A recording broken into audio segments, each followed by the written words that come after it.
कोई समझे या ना समझे, रब ने फरमा दिया क़यामत तक इन्ना शानिया का हुवल अबतर, महबूब तेरा दुश्मन बेनिशान ही रहेगा। यहाँ पर महबूब से मुराद सिर्फ मेरे और आपके नबी नहीं हैं। आका फरमाते हैं ये मेरी बेटी है, हुसैन मुझसे है, मैं हुसैन से हूँ, ये हसन है, ये अली है, एक चादर में। इसका मतलब है कि इन पांचों का दुश्मन बेनिशान रहेगा, इन पांचों का दुश्मन बेनिशान रहेगा। बेटे बैठ के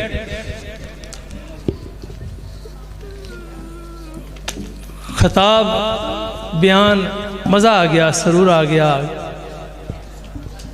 और आप मेरे दोस्तों को पता है, बेटे बैठ जाओ, बैठ के करो, बैठ जो कितना ज़्यादा बैठ के करो, ना नहीं करते ये नहीं छड़ी दी लेकिन बैठ के। अच्छा मोहतरम, हमें आदत है खिताब बयान एक एक लफ्ज़ का सरूर लेते हैं। बार बच्चे चुप करा यार। ये जो उन्वान है अज़मत मखदूमा कायनात सलामुल्लाह, हुर्मत सईदा कायनात सलामुल्लाह, इसकी ज़रूरत क्यों पेश आई? सदारती खुतबे का मकसद ये है कि इसकी ज़रूरत क्यों पेश आई। इसी गांव में हमने शुरू किया, 7वां या 8वां प्रोग्राम है, शान इमाम हसन लजपाल। उसकी ज़रूरत महसूस हुई, हमने शुरू किया, मेरे रब ने हमें चुना। सईदा कायनात सलामुल्लाह अलैह की हुर्मत पे पहरा देने की ज़रूरत महसूस हुई तो रब ने हमें इस गांव में चुना, किबला कारी साहब को चुना। अल्लाह का जो वली है ना, अल्लाह का जो वली, वो हक बात के अलावा कोई बात नहीं कहता, क्योंकि वो रब का दोस्त होता है। और इस बात में कोई शक नहीं, बात को पॉइंट पर लेकर फिर अपनी जो मैंने मनक़बत लिखी है सईदा कायनात की उस तरफ आऊँगा कि रब का वली जो बात कहता है सच कहता है। और मियाँ मोहम्मद बख्श साहब खड़ी शरीफ वाले, हम सब को इस बात पे यकीन है कि वो अल्लाह के पक्के वली हैं, बेशक बेशक रब के मकबूल वली हैं।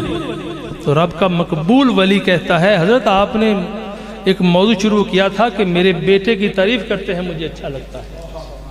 मौजू आधा आपने तिश्नगी छोड़ दी, रोजा खुलवाया पानी से, खाना बाकी नहीं खिलवाया, भूख बाकी है। जो आपके बच्चे से मोहब्बत करते हैं वो आपको प्यारे लगते हैं, जो आपके बच्चे को बुरा कहें वो फिर आपको अच्छे कैसे लगेंगे? वो बुरे लगे। तो मियाँ मोहम्मद बख्श साहब फरमाते हैं, आल नबी औलाद अली दी, आल औलाद अली दी, सूरत शक्ल तोहां दी, नाम लिया लख पाप न रहिंदा, मैल अंदर दी जांदी। जिनका नाम लेने से, आल नबी औलाद अली कौन है? मौला इमाम हसन लजपाल, मौला इमाम हुसैन लजपाल। जिनका नाम लेने से मियाँ मोहम्मद बख्श साहब फरमाते हैं कि 1 लाख पाप धुलता है। उनकी माँ का नाम लेने से कितने लाख पाप धुलते होंगे? समझ आई? नहीं आई। उनका नाम ले, उनके बच्चों का नाम लेने से 1 लाख गुनाह माफ होता है, तो माँ का नाम लेने से कितने लाख गुनाह माफ होते होंगे? तो जिसका नाम लेने से लाखों गुनाह माफ होते हैं, जिसके बच्चों का नाम लेने से लाखों गुनाह माफ होते हैं, वो गुनाहगार कैसे हो सकती है? किस इस्लाम पे फिरते हो तुम? मैंने आज मोहतरम साहब से अर्ज की थी कि आज नहीं खिताब करना, आज सिर्फ सुनना है, लेकिन बैठे बैठे फिर जोश आ गया तो पेश करता हूं, इसी मौजू पे पेश करता हूं।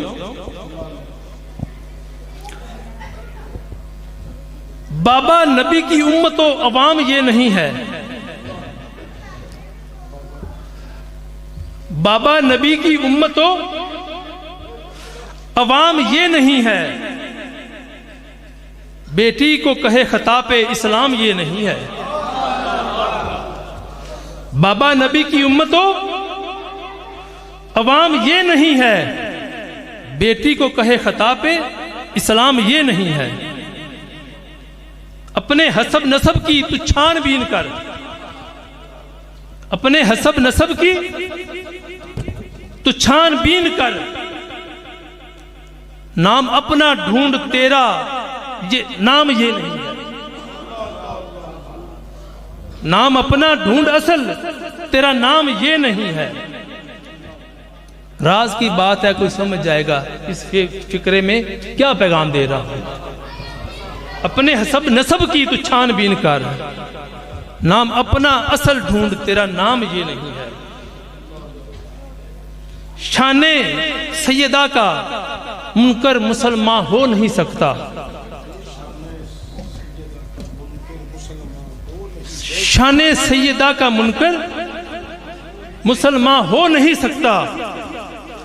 बात हक व सच है, इल्जाम ये नहीं है।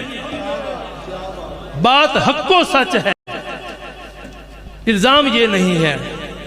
मैं अहले बैत पे बोलता हूं, मैं किसी से डरता नहीं हूं। आपने अभी फरमाया कि कमाल के आप खतीब हैं, डरते किसी से नहीं है। अल्हम्दुलिल्लाह पीरों की जमात में पीर तैयब भी किसी से नहीं डरता, और जानते हैं सब लोग मुझे। मेरा फिक्रा लाहौर में मशहूर है कि पीरों में से पीरों को पहचानो, मौलवियों में से मौलवियों को पहचानो, उलमा में से उलमा को पहचानो। फिक्रा मेरा लाहौर में गूंजता है। पहले मैंने अपने ओहदे को पकड़ा है, पीरों में से पीरों को पहचानो। शाने सईदा का मुनकर मुसलमान हो नहीं सकता। बात हक व सच है, इल्जाम ये नहीं है।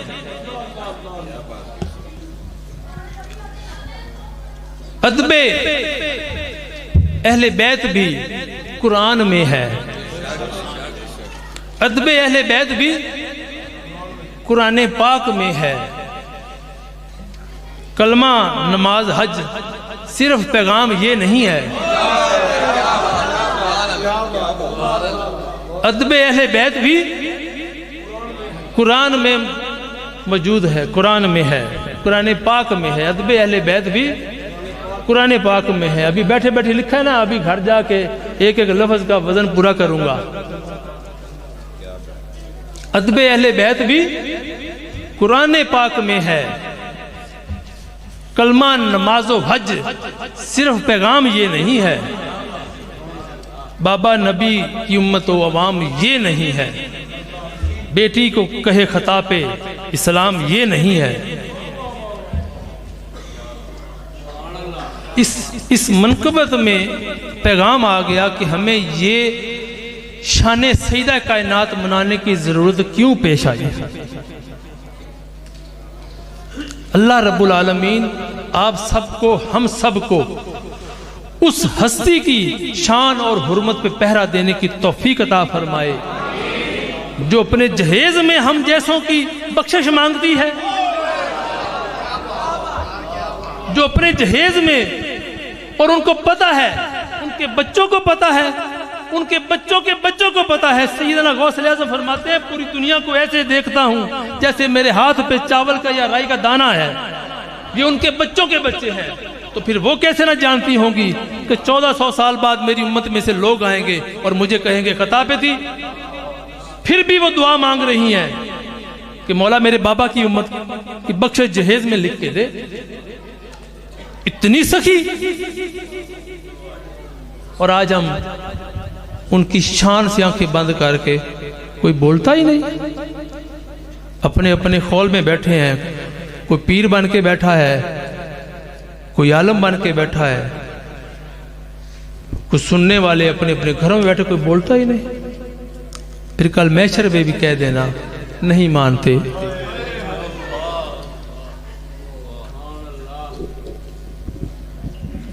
हजरत आपने आज माशाल्लाह दिल राज़ी किया, अल्लाह आपको सलामत रखे।